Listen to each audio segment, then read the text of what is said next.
Morning, good afternoon, good evening, wherever you're joining us from. We're glad to have you with us here today. I'm Veronica Combs. I am an account manager and a writer and an editor here at HKA Marketing Communications.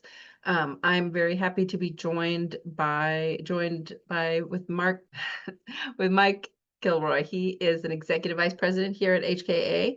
And I was a journalist before I was a marketing communications professional, and I learn something from Mike every day. So I'm really glad to be here today and talk with him and share his wisdom about how to get coverage for your quantum startup. Hi, Mike. Hi, Veronica. Thank you so much. I appreciate that introduction, and thank you everybody for joining us today. I just have to say that I used to actually pitch Veronica on quantum computing stories back when she worked at Tech Republic, and she was nice enough to join the other side with us a few years back. So we really very grateful to have Veronica on our team. Yeah, so it's great to see see everybody that is on the podcast today. The key I think everyone realizes, and why you're all here, is because how important top tier media is for your company and for your brand. Those top tier media outlets give you that sort of validation that more than any other really communication form can do, even to this day, with all the splintered social media and other ways you can be seen. Those top brands still, especially for investors, partners, and potential customers, kind of tell the world that you have arrived and you're a real player in the industry. So it's like nobody wants to work with a company they don't know, right? And so that's what top tier media does overnight, is make you seen and known. So yeah, it is very important, and I do think there's other things public relations does for companies on a myriad of levels, but top tier media seems to be the number one thing that clients want, and it's understandable. It is very important. Right, right. And I think one thing that we're going to talk about today is it's not an overnight sensation. It's not we have this great big fundraise and everybody's going to write about us tomorrow. It's really a process. It's a lot of best practices you have to implement every day with every release. And Mike is going to get into all the details about how to actually achieve that, how to build over time and react to news and get the coverage that you deserve. Yep, absolutely. Let's see if I can share my screen here for a little bit. So we don't have a huge bunch of slides. We just want to make sure everyone knows where we are when we're talking about things. I should just mention a little bit about myself. So I have 30 plus years in communications industry. I worked as a journalist for 5 years and then went into tech PR decades ago. About 15 years ago, I really got more into deep tech, which was storage and security and AI at the time. And of course, the last 6 years, HKA has been involved in quantum. And as far as we know, we're still the only PR firm dedicated to the quantum industry in the world. And we probably have more staff that are quantum savvy. I can say I could guarantee that even larger firms don't have 10 staff dedicated to quantum and understanding the industry and the technology. So we're really made that choice 6 years ago, and we love being in the industry and really enjoy it. So yeah, so the whole key to I will start with the key here on doing your quantum. And why is it not working here? There we go. So what is the key to securing top tier media? And I think that's that's on everybody's mind today. And it's probably going to surprise you what the answer is. The number one thing you need to have, one and two things you need to have is grit and determination. You have to decide you want to be in top tier media, and you have to decide that you're willing to do the work to get there. Obviously having the know-how of how the media works and what they want is important, and we'll get to that. But I just have to say, I hear a lot of quantum companies complain about they don't get media coverage like these guys did, and they tend to blame the media. It's really strange. Like, why don't the media pay attention to us? They think the media really should just see their value and write about them. But like anything in business, it takes strategy, planning, and hard work. Nothing comes easy, and especially valuable things, they don't come easy in business. And we don't. If you lost a sale to a major customer, I don't know if you'd blame the customer or blame the competitor. I think you'd look at yourself and go, how can we do this better? What did we not do? What did we miss? So that's kind of the same thing, the attitude you have to have with media. You have to keep trying and have a plan, and things will work out. And I think it's always picking up, like, maybe the story didn't land the first time, but that's why you try again. That's why you pitch not only the day before the news breaks, but the day of and the day after, and you just have to keep going back and making sure your messaging is really strong. And I think that lots of times, you look back on the history of technology, or you look back on previous campaigns or product announcements, and you think, wow, this came out of nowhere, and it was just magic and overnight. And that's hardly ever the case. Usually there was some PR person behind the scenes working on messaging. And I think Mike has a great example of how that is actually a very relatable example of how PR can shape the conversation in ways that maybe you don't always appreciate, but it's still happening. Yeah. Yep, absolutely. So, just a case in point, I think everyone knows these two gentlemen at the beginning of their careers, and who knew these two young guys would be, considered just legends in the tech industry, and tech visionaries. That didn't happen overnight, and it didn't happen by chance.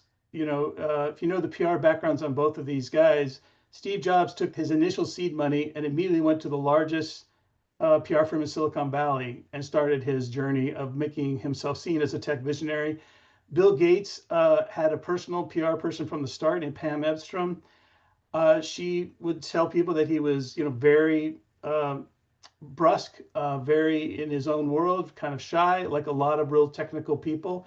She had to work hard at bringing him out of that, and also position himself as, if his awkwardness was strange to you, it's really because he's a boy visionary in this in this new revolution that was happening. And I just have to say too that they faced some of the same issues that quantum does today. Like, it wasn't a given that people would have PCs in their homes, right? People go, what would I use it for? Why would I need it? And it seemed all very technical, too technical for most people too at that point in time. So they had challenges too, and they didn't do it overnight, but they had great PR assistants, and they decided to take the advice, and obviously it worked out for them. So what does the media want? So this is just, this is one of our early hits we got for our clients. It was the first Time Magazine cover story on quantum computing. There's 6 companies named. IBM's one of them. 4 of the others are our clients that were in this cover story. We can get to that later of what it takes to get in. But what does the media want? They're very busy for one. They're not sitting at their desks waiting for something to do. They're always working at things. They have big deadlines.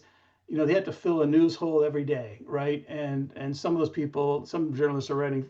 If you're a Reuters reporter, you might write 4 or 5 stories a day, and they have to be, on deadline. They have to be factual, accurate, and they have to be compelling to the readers. So it's a lot of pressure that they're under. They get some pressure from their editors to say you need more clicks, and they get pressure from readers that you didn't get this right, you didn't get that right, or whatever. So it's a high pressure job, but they love it for that reason in some respects, and they love leading, getting in that industry, leading the industry conversation. So they're looking for things that you have to look at it as, what can I do to help them with their jobs?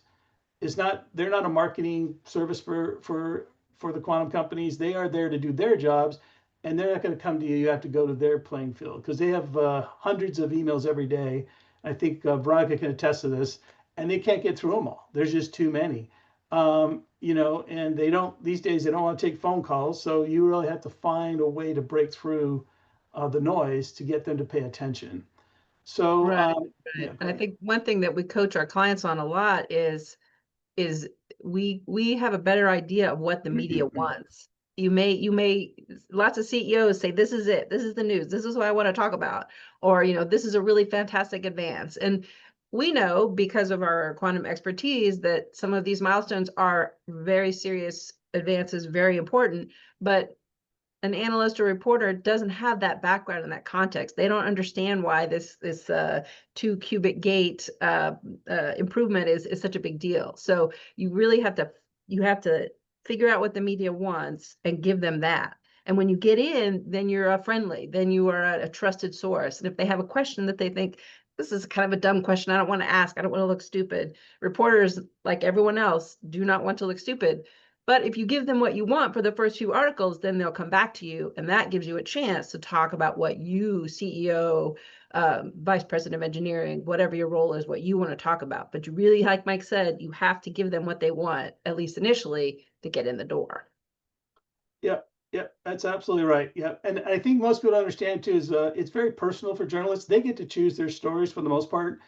They get a wide beat, obviously, but and then editors may say you have to start covering this area a little more, but the specific stories are almost all decided upon by the journalists themselves, and so you really have to understand where they're coming from, what they write about, how they write, what sort of things they're interested in, and you have to kind of make it personal, for them to get interested. So, and that is the big stumbling block, like Veronica said.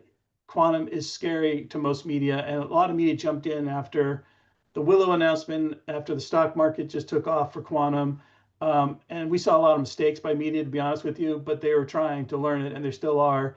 And so a big part of what you can do is help educate them, on the industry.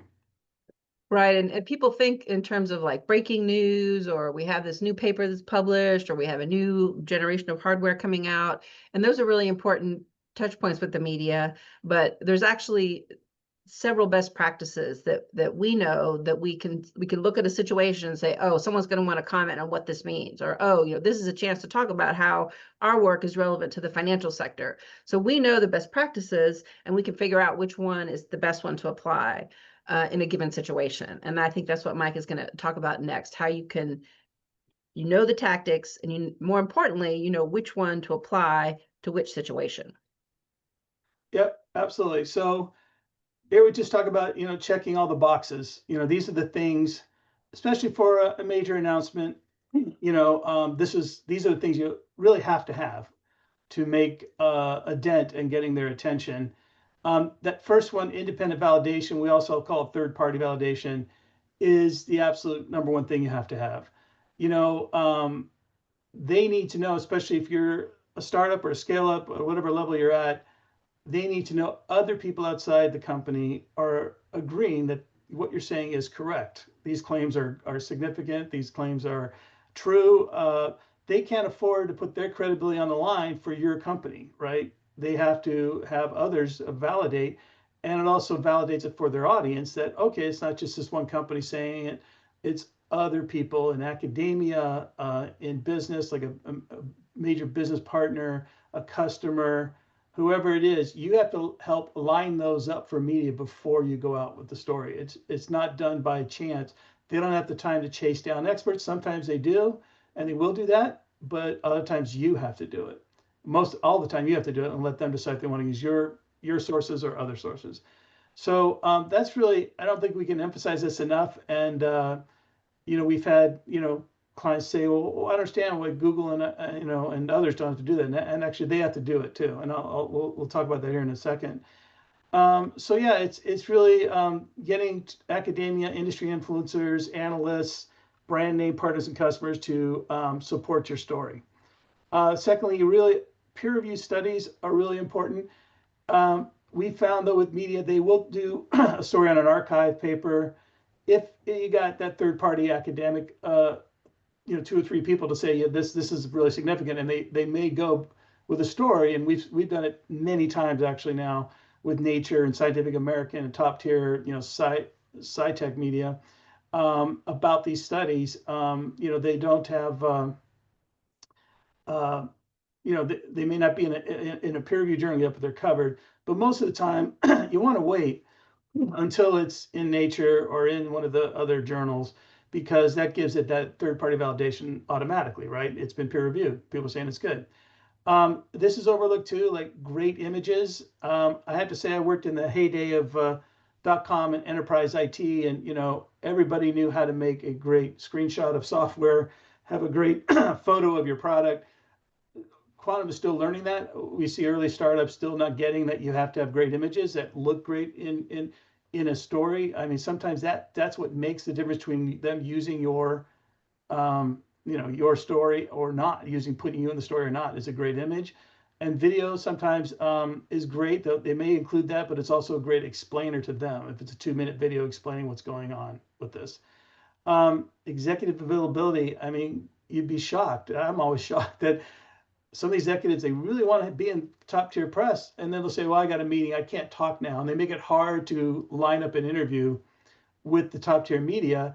I often feel like saying, but I have to be careful, is like, so that meeting with 4 or 5 people you're having right now is more important than meeting a journalist who represents millions of people.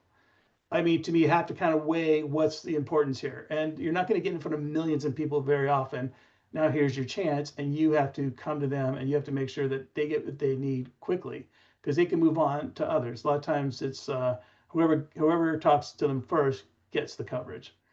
You have to have the top tier message that makes sense. Like Veronica's saying, it's got to be something like kind of hits you over the head. It's a narrative that makes sense to the common person, especially if you're trying to get top tier business media. They're talking to the common person, not the scientists.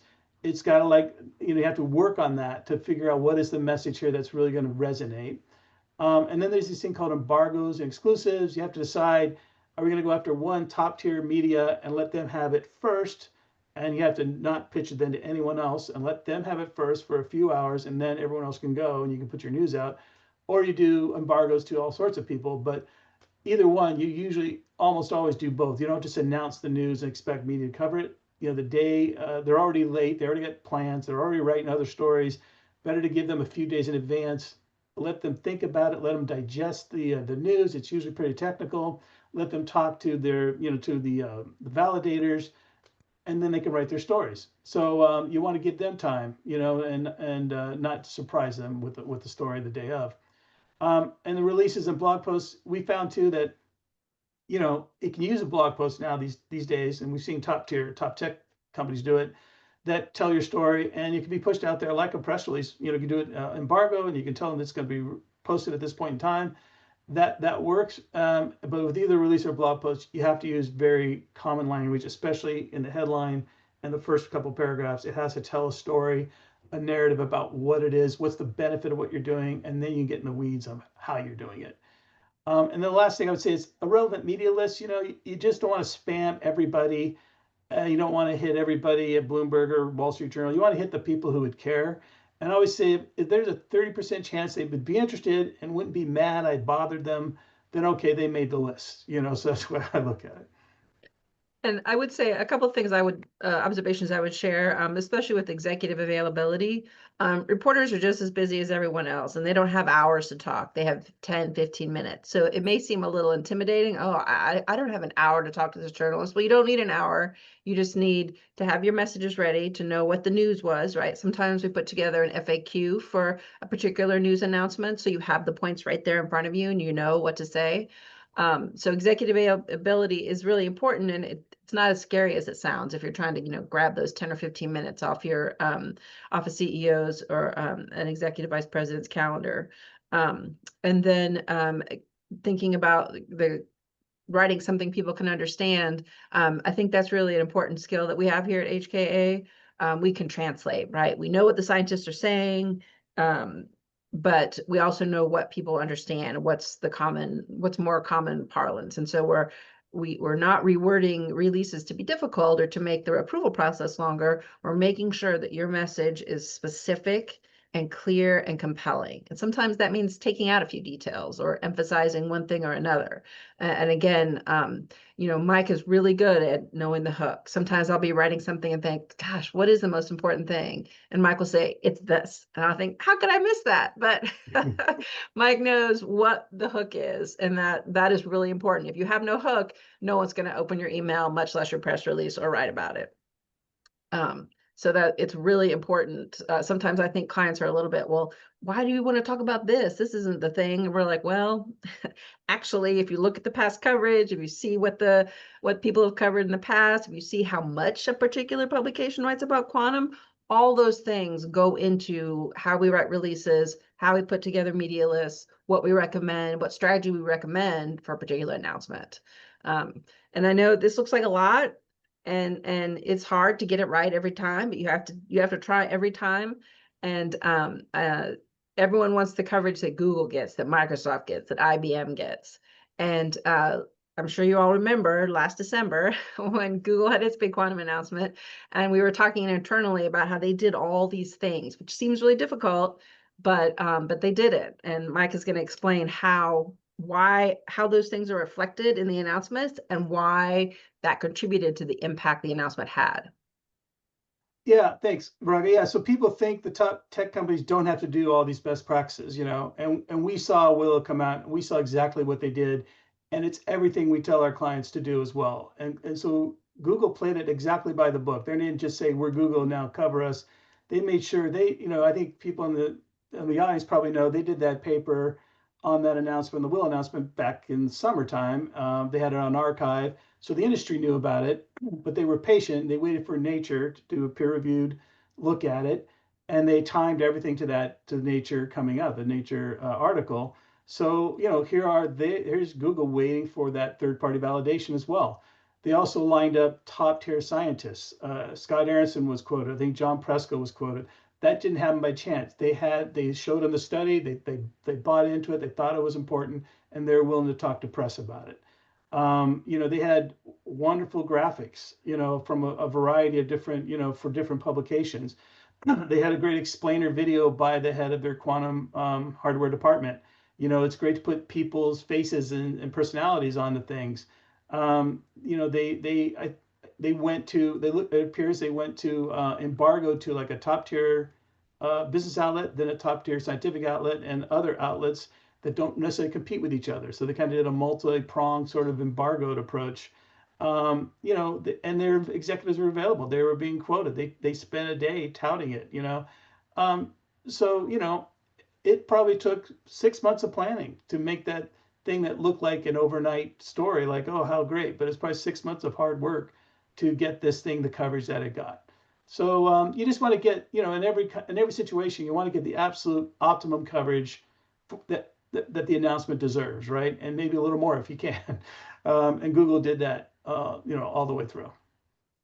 And I think one thing, one somewhat stress point with some of our clients is we asked for, can you send us the paper, even a draft? Can you send us the release, even a draft? Can we have a week? I mean, a week feels like such a gift to have that much time to work with the press on some of these topics, because they're not like, it's not a new app, right? It's not something that people will understand immediately. You have to give journalists and analysts time to digest the information, because they want to get it right. Like Mike said, it's their reputation on the line, it's their name attached with this information, and they want to ask good questions. And the only way to ask good questions is to have a little bit of prep time, to read the paper, to understand the implications, to ask either basic questions or complicated questions or both. But that the discipline of having enough prep time is really key to coverage. And if you look through, Google checked all the boxes with this announcement, and they got really good coverage. And people know the name Willow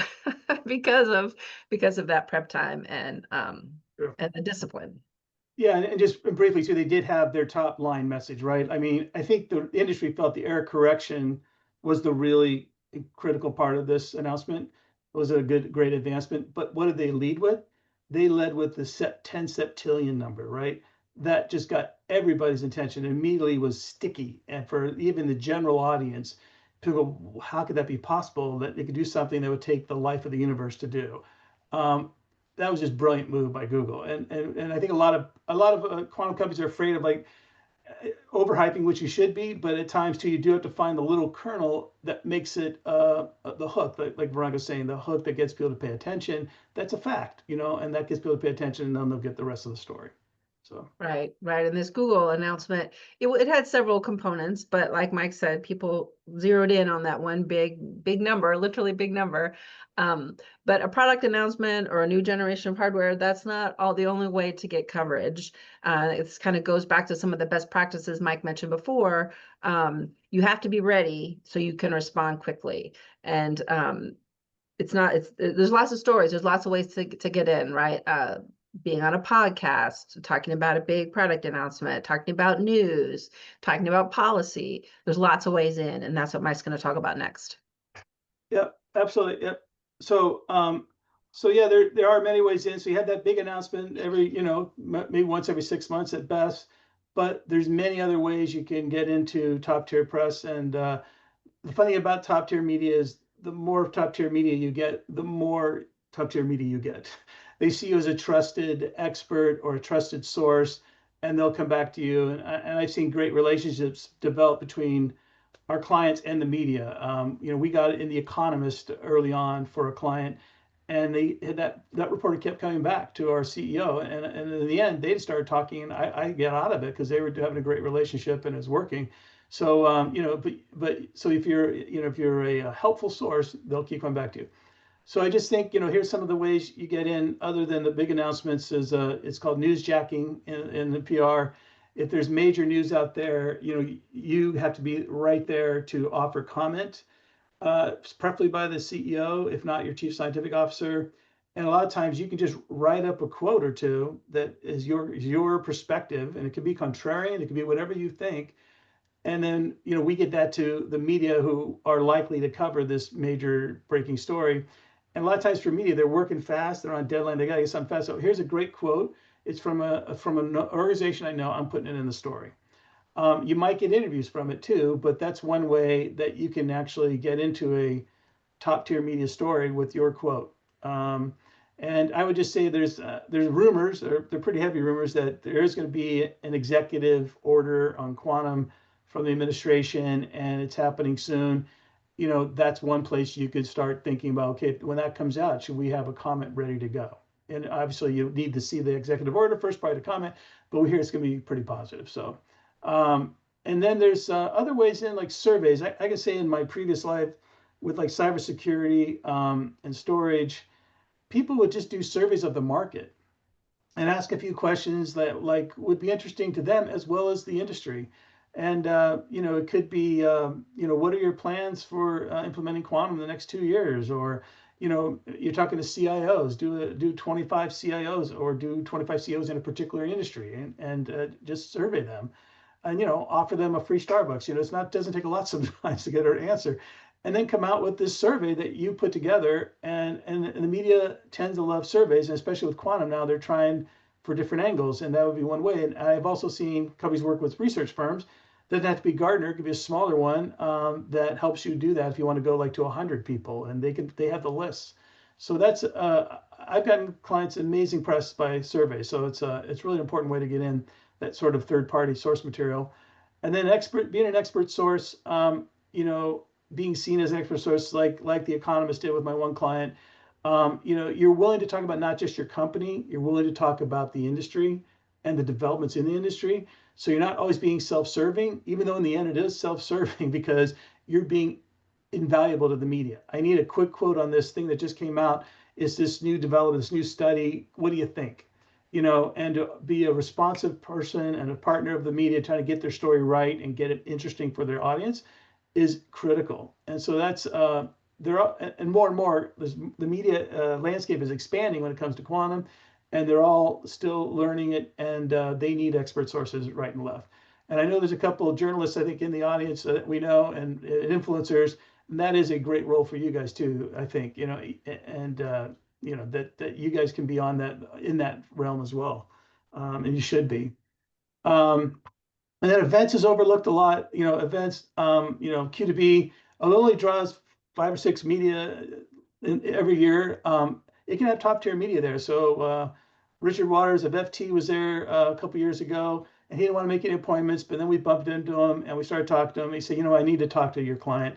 And literally got a round table of the executives around him for an hour, and he wrote a story that appeared the next day. So you have to so a lot of it is planning and strategy, and a lot of it is hustle. You have to hustle. So when you see an opportunity, you go for it. I was sitting at an event one time, and this is before quantum, but USA Today reporter Ed Big was sitting right next to me. My client was on the other side. And I go, I have to introduce them, and I did. And there was a story the next day about what my client's doing. So events are a great place to take advantage of possibilities. And I do have to say, some events are better than others. Davos, we have a couple clients go there. If you want to go to a place, it takes money to participate, obviously. So you have to pay to be there. But the media are the most leisurely I've ever seen. They will sit with you and have a cup of coffee with just about anybody at that going to Davos, and you really get in-depth conversations. And we've had great success with that. And then they start writing stories and include you once they know all about you. And then vertical markets. One thing I would say real quick about events is that this kind of gets back to helping journalists do their job, right? They're there, right? They've made the time, they've taken time out of their day to be there, and it's convenient for them to talk to you, CEO, right now, or whatever. And so a lot of our clients are like, I'm flying in the morning, I'm giving my presentation, I'm flying out in the afternoon. And even a little bit of time thinking ahead, like, oh, I could talk to someone after my presentation for 20 minutes or 15 minutes or whatever. That really builds a rapport with the reporter. You're working on their time, you're there too, so it's a good use of your leader's time, and you're building a rapport, and it really is worthwhile to try to connect with media at events.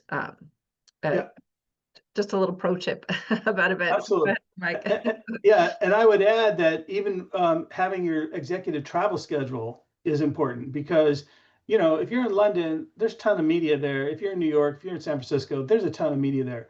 We can get a couple of appointments for you. It's not always easy, but if we get enough time to do it, there's usually a media person too who says, well, if they're in town, sure, I'd like to talk to them, and again, it doesn't happen as often as it used to before, like video conferencing. But again, take advantage of every opportunity you can, and let your PR person know that you're coming to some place a month in advance, and they can get you an interview to a top tier. That can happen. And then I just say that I think because the quantum industry is definitely on the radar screen, especially after all the recent investments. Now it's ever even more so. Um, the media are looking for other stories, other types of stories other than like the big tech companies in it and superconducting, which is great, but it's like they focused on that for the most part because that's what Google and IBM were doing. And qubit count, right? They're looking for other stories, and they're starting to look at, okay, who's going to need this and how they're going to use it. So I'm going to say, like, there's Isabel Bisquet at Wall Street Journal covers more like what's happening latest in quantum industry. But now you can go to maybe the person who covers pharma and start telling them about, what's going on, what's going to happen in pharma, or go to the logistics reporter, or go to the finance reporter, finance technology people. They need to start understanding this, and even if it's not immediate coverage, they need to be educated. And if you have solutions that fall in their category, then this is a great time to start educating the media on all the ways quantum's going to affect their industries that they cover. And then also I would just say people profiles are very overlooked or underplayed in quantum so far. They've done a couple, the CEOs and stuff, but they need to hear about who are the scientists, who are the people really working on this revolution. And I think there's a huge opportunity there for more profiles on the people working hard behind the scenes that don't get maybe are always not front and center. And there's always interesting stories to tell. We just learned a client yesterday. He was with the Air Force for several years. He was like a fighter pilot, right? And like, okay, well, that's an interesting story, from fighter pilot to quantum CEO. That's an interesting story. They're based in LA. He's hiring people like crazy in LA. It's like, well, okay, that may be the first quantum startup I've heard of that's actually hiring in the Southern California area. We go to the LA Times with that story. So there's all sorts of places to go if we get the information from you, and we can leverage it. And I think the media gets a bad rap for only covering bad news and the whole gotcha issues we have sometimes, but they do want to write good stories or happy stories or positive stories. And talking to scientists who have dedicated years of their life to this specialty, lasers or atoms or chemistry or whatever it might be, good journalists want to talk to those people and understand the depth of their expertise and promote, smart people doing good things. So it really does pay off to have a couple people in your organization media trained. That's something that HKA does. So, it shares the load a little bit from the C-suite down to other people who are also good representatives of a company and can tell compelling stories. So that's one thing that we've encouraged our clients to do is have more than one spokesperson. Obviously the CEO, she wants to be in front of the cameras as much as possible, but it does spread your reach more if you have a couple spokespeople who can talk to the media on a variety of subjects. Maybe it's policy, maybe it's technology, maybe it's investment, but the more people you have ready to talk, the more likely you are to get coverage. Yep, absolutely. So I think you just have to realize, it's a marathon and a sprint. You have to do all the groundwork, You have to get your messaging figured out. We sort of have a starter, sort of quantum PR program where you get we do discovery audit, and we talk about what your messages are that are media messages, not brand messaging, because brand messaging is a whole other thing. This is media messages, and they can change and evolve. And then it's great to test that out with industry analysts and influencers who really know the industry, and talk to them first and get their opinions on what you're doing and how you're doing it. And then you kind of fine tune what you're saying, and you might have an ally too because they like what you're doing. And then you go to like the deep tech media, and it's in order of like not importance necessarily, but of how you build a groundswell of validation and visibility. I think the deep tech media and the analysts and influencers are extremely important to the industry, but this is a webinar about getting to top tier, and this really helps. It's foundational steps to get to top tier. So you get to start seeing in like the quantum trades and the HPC trades, and then the sci-tech media. And there's some great publications like Interesting Engineering and the Next Platform are doing really nice jobs on quantum. And then you kind of get in enterprise IT like a CIO magazine or something like that, where it starts talking about implementation. Not just like advances in theory and advances in engineering. It's going to be like, okay, what can we do with this? And so there's a whole slew of enterprise, IT publications like Tech Republic, like Information Week, still around, and actually did a beautiful story on one of our clients the other day. And that's all seen by business press. Let me tell you, I worked as a journalist at a local paper, and every once in a while I'd get a story and I'd see the top paper, it could have been the LA Times Register, do a story on what I kind of broke, right? And that did happen a lot, but I mean, they are looking sort of, at the landscape, going, what could be news for my audience? Oh, that sounds interesting. I'll take that. So getting known in these other areas really helps business press feel like you are a player and I can cover you and I'm safe with covering you. I wanted to jump in real quick and say that we have a couple slides left, but if you'd like to put some questions in the Q&A tab or in the chat, either one will work. Put those in there, we'll read through and maybe answer some when we're done with the slides. So you can go ahead and start submitting your questions if you'd like. So yeah, the key takeaways, from our point of view is, they're all pretty clear. Help the media do their job.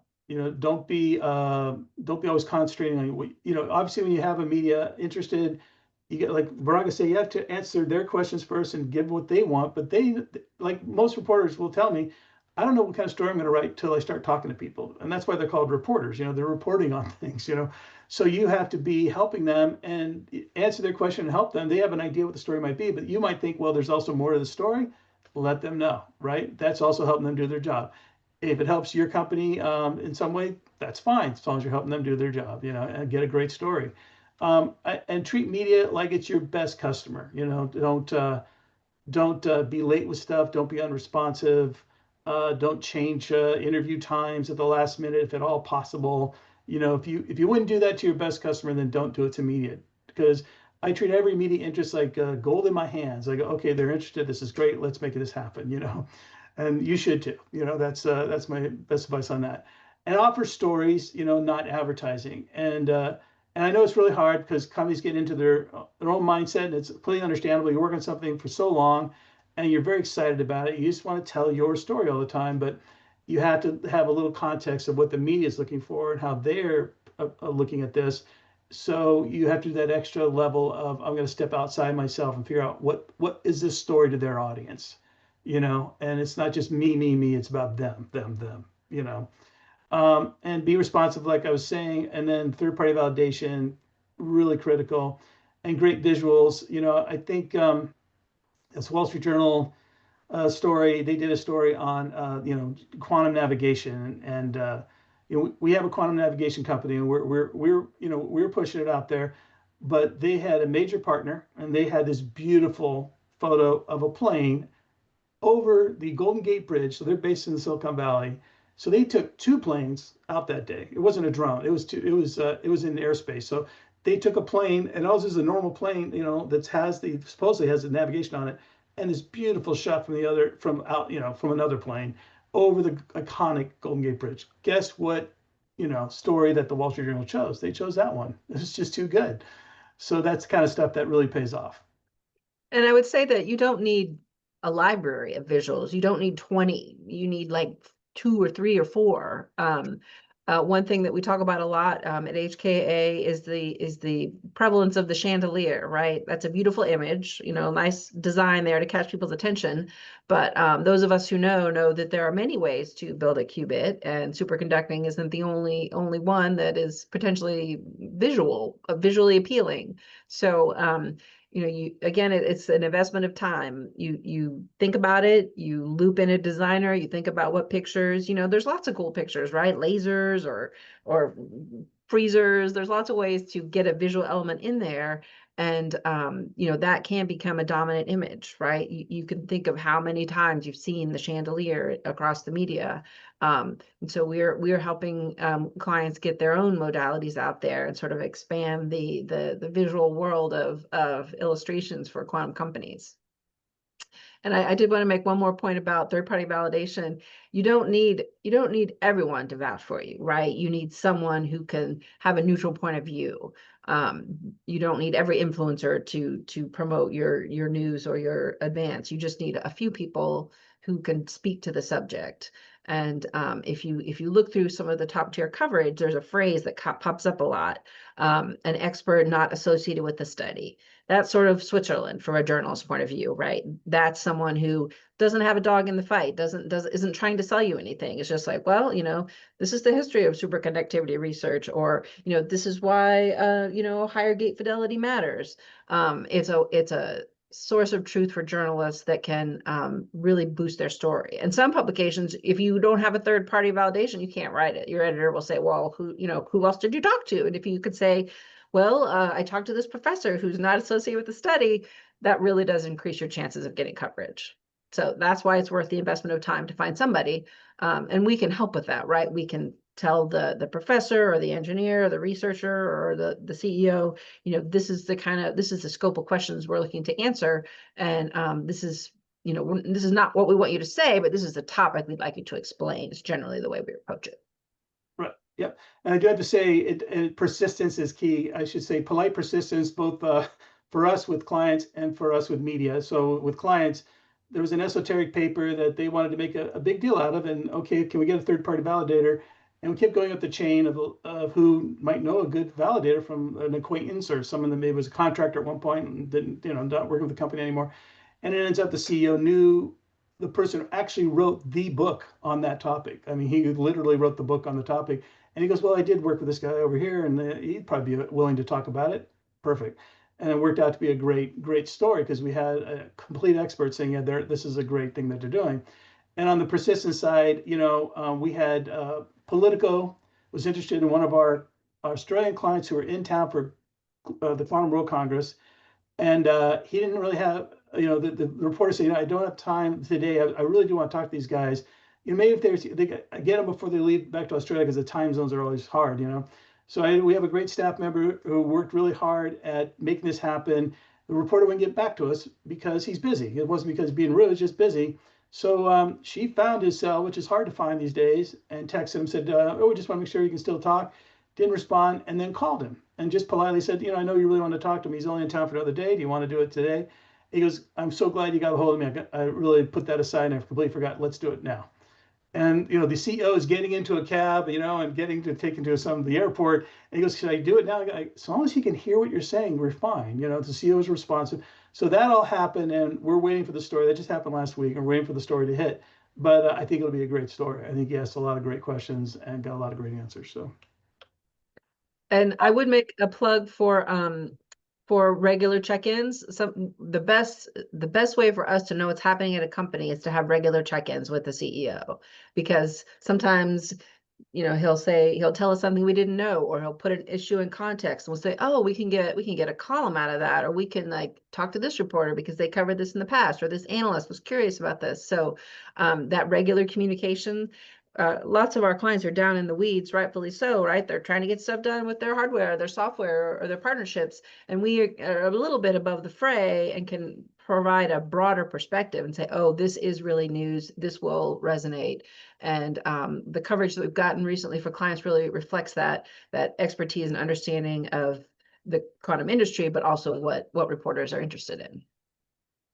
Yeah, and so just so we're you know that we are getting these hits, we'll just let you know this one just came out last week or 2 weeks ago, I guess now, which was a huge hit for our client. And then just a week after this, it turns out that another he's an analyst, but he also writes for Forbes on occasion. He wrote his story as well. So there were two hits in Forbes in the past 2 weeks, and it's a little unusual, but each took a different tack. This sort of took a day of news tack, where the analyst really understood the technology and got deep in the weeds, and also he's more of a columnist, and he was highly complimentary about the technology, so he could give his opinion.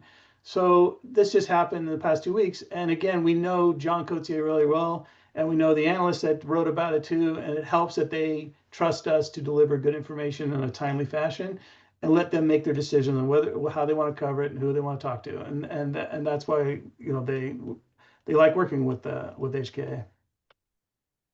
And here's just some other recent announcements. The New York Times was maybe a year and a half ago, but that was the most amazing story I believe I've seen in quantum, so I always include it. I've never seen a quantum startup get a standalone story in the New York Times, and that's what we were able to accomplish for our client. And it was all taking advantage of recent news. It's an Australian client. The administration was heading there to make some announcement with the Australian government, and the reporter had told us, he's the bureau chief there in Sydney, I've been wanting to cover this, forever, and now you guys gave me the hook to do it. You couldn't just talk about the technology. That's a little too, esoteric. But boy, if it's connected to a defense sort of policy, then boom, I'm going to make it happen. So it's kind of like the magic can happen overnight, and sometimes the magic takes a while, but it won't happen at all if you're not constantly talking to the press and pushing out stories that make sense to them. And so these were other ones that came out just in the past couple of months or so.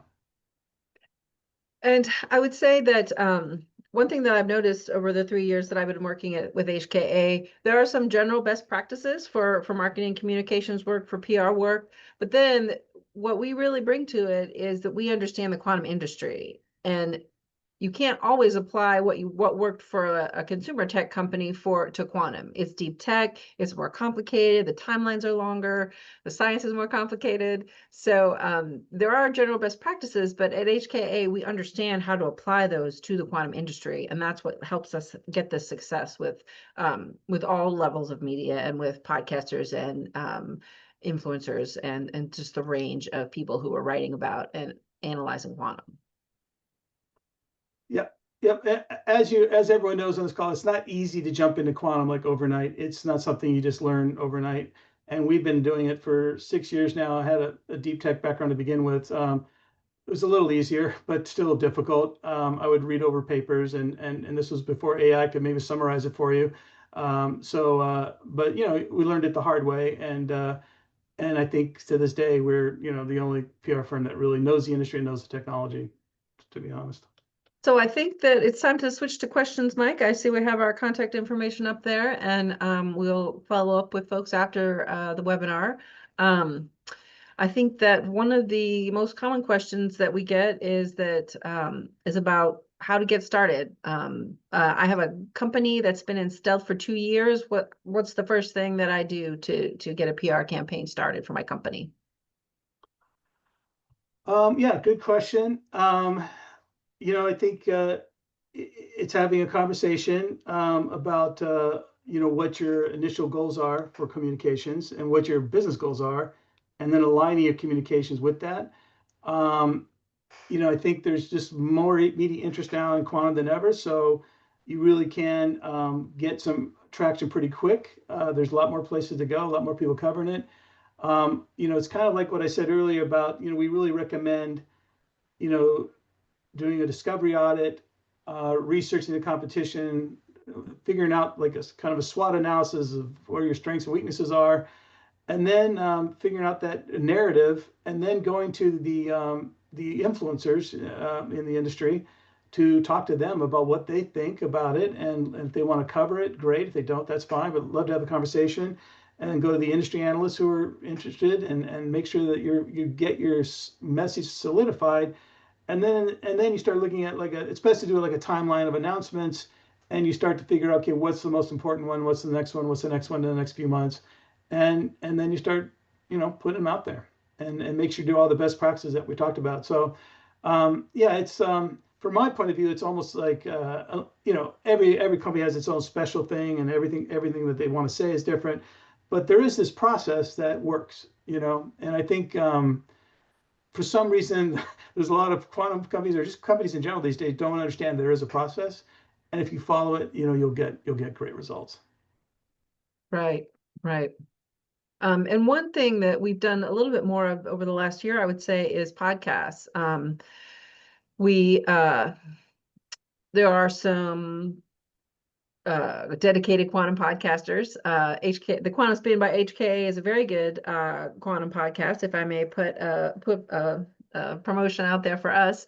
But there are the regular podcasters who cover quantum all the time and have for years. But then there's other opportunities for that are more tech oriented or innovation oriented.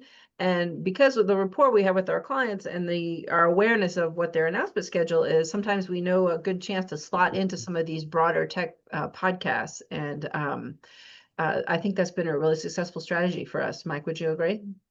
Yeah, no, absolutely. Yeah, there's great podcasts out there, including yours, Veronica. It is another one of the great podcasts, and yeah, it's really I can tell there's a growing audience for the quantum podcast from lots of different places. So yeah, definitely a place to be. I don't know if we want to touch on don'ts a little bit, maybe, but there are some things that you just don't do when working with the media. Do you want to touch on any of those things to avoid? Be honest, I'll touch on a couple. So, years ago when I started in quantum, I started in PR. There'd be CEOs going, "Can I see the article before it gets published?" And you have to tell them, no, no, can't do that. They get to do it themselves. They get to write what they want, and you don't get to review it and edit it. I think, okay. And then that went away, and people got pretty savvy with the press. This new generation, or not familiar with media, there'll still be that question that comes up. Can we just see the article? Can we see the broadcast? Like, no, you can't. That's not the way it works. It's a free press for a reason. They get to do what they want. Now, on occasion, there's a technical article, and if he's brand new to it, they go, "Can you guys check the technical accuracy of this?" And that can happen. But to ask the media to see it is seen as somewhat insulting, and that you don't understand their process. So you avoid doing that. So that's one thing. And I could just say too, is nothing to do with advertising either. I think most people understand this now, but I was with a client one time where he said, told the editor of this magazine, we might be advertising. And the editor goes, "Well, the advertising is right down the way. You can go there right now if you want." So there is a strict wall between advertising and editorial, and you have to respect that as well. And I would say something that I see from time to time is, we'll have an opportunity for an email Q&A or a brief interview. And there's some skepticism about the size of the outlet or the focus, or will they ever cover quantum again? And it really is true. What Mike touched on before is that, the larger publications, the more general publications, will look to the industry press or the trade press or the scientific press to see, well, what are they covering? Because that's validation, right? People at the New York Times and Forbes and Wired don't always have time to drill as far down into the subject matter as some of the more science and tech reporters do. And so it is worth your time. Maybe it seems like a small site, but we can tell the difference between reputable sites and ones that aren't worth your time. And sometimes we do say, "Nah, let's pass on that." Or, "Well, that's a paying opportunity hidden in the disguise of a free opportunity." So that the knowledge of the media landscape is something that we use all the time, and it helps us make sure that clients are spending their time in the right way, not wasting it on opportunities that won't be off. And I can say I'm old enough to remember when bloggers started showing up, and a lot of companies didn't want to talk to bloggers. And some of these were journalists who started their own blogs, and some became hugely successful, like Malik. You want to talk to everybody that makes sense. If they have an audience that works and they do a very good editorial product, and you don't always have to have the CEO, like we had said earlier. If you just have another person to answer their questions, it's only going to help build that foundation. And also, you never know how their audience is going to go, where that person's going to end up. They might have a huge audience a year or two from now as this industry grows. So you want to be nice to everybody. I think the 2025 version of that is probably a Substack newsletter, because sometimes someone with a vast amount of experience as a CEO level or in a subject matter They just really like writing about chemistry or strategy or material science. And maybe they don't have the reach of some of the major media, but they have the expertise and they know how to ask really good questions. And it's sort of a passion project for them. And so you might think, well, why would I talk to this person? But it all gets wrapped up in the search engines and ChatGPT. I'm sure they'll train the internet, train the next version of ChatGPT on more internet content. And so you really want to be out there in these reputable spots. Yeah. We did get one question. How do I figure out how to recognize if something is news or not? So my first answer to that one would be, well, you need a good PR firm working with you to help you figure that out and shape something that might not be news, but could be. Mike, what is your advice on how to determine if something is news or not? Yeah, it does help to have the experience to, especially in quantum, to know what's news or not. But the basic, sort of metaphor is always, dog bites man is not a story. Man bites dog is a story. So it's something that people don't know about. It may be known widely throughout the quantum industry, but there's a broader audience that doesn't know about it, and it will be impactful for them to know about it. It'll be interesting and informative, and they would see it as, yeah, I'm glad I knew about that. So, we always say too, like sometimes, people will put things out on LinkedIn and they go, oh, I've already put it on LinkedIn, should I put it out to the media? You do want to avoid that, but the media's not paying attention to LinkedIn if you're a small quantum startup.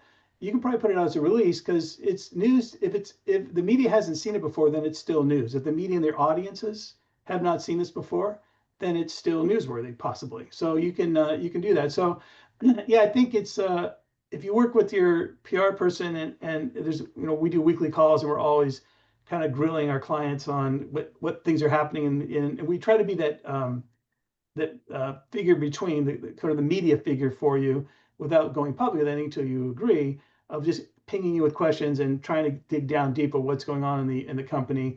And sometimes we're surprised when they're like talking to an analyst or a media and they'll say something we never knew about and they go, well, that's an interesting thing to put out there. We should have known. But we do our best to like keep trying to find the ways that look at the things that could be newsworthy.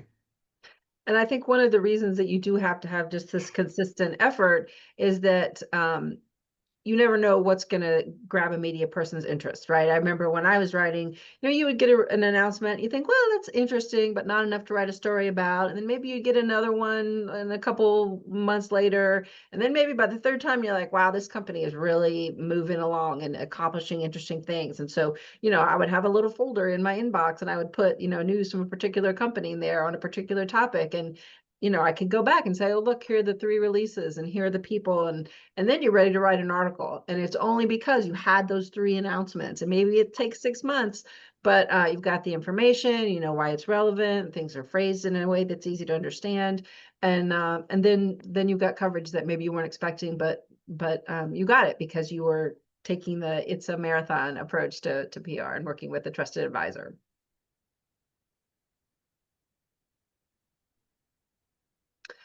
Well, were there any other last points you wanted to make, Mike? We're almost done with our webinar, and we really appreciate everyone joining us. We will send this out, send a recording out later if you registered, and you can find us at hkamarcom.com and also on LinkedIn if you want to talk to us more about how to get top-tier media attention for your company.